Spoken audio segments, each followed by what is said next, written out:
Moving clips onto our timeline to tell a story is as easy as dragging them down there, but there is an even easier way using either some buttons or shortcuts. Down here you have 3 buttons. The first one on the left does a connect, the middle one does an insert, and the third does an append. And if you click here, you can choose whether to insert, connect, or append video, audio, or all. We'll leave that at all. That's the default. So let's say we want this one right here. We can drag it down.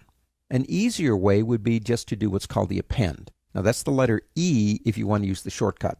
When you're appending, it doesn't matter where the playhead is. So if I click this button, it will take it down there. The playhead will automatically move to the end of the clip. Let's say we want to do that again. We pick this one right here.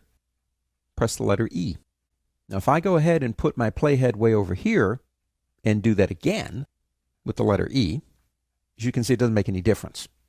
So if you're appending, which is the third button, doesn't matter where the playhead is, it sticks it at the end of the storyline.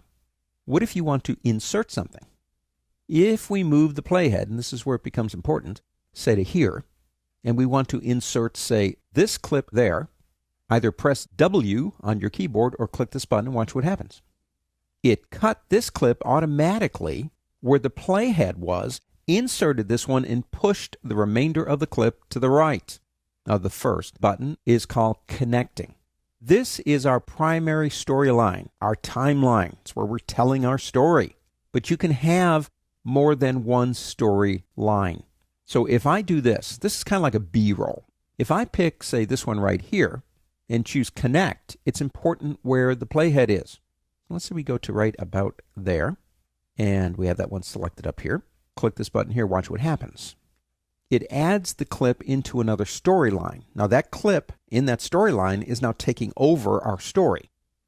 So if I come in here and click right about here and begin playing, when it hits that point, it's taking over the story. We use those type of techniques in editing to sometimes cover an edit that doesn't look too good, to do what's called a B-roll, where you're doing an interview with somebody and they're talking about oil derricks, and all of a sudden you see an oil derrick while they're talking. They can be very helpful. Now, unlike the main storyline, these are not magnetizing. They are not going to the left. You can move them anywhere you want them to be, and they will move independently of the main storyline. So dragging clips down is a nice way to do it. I do it all the time.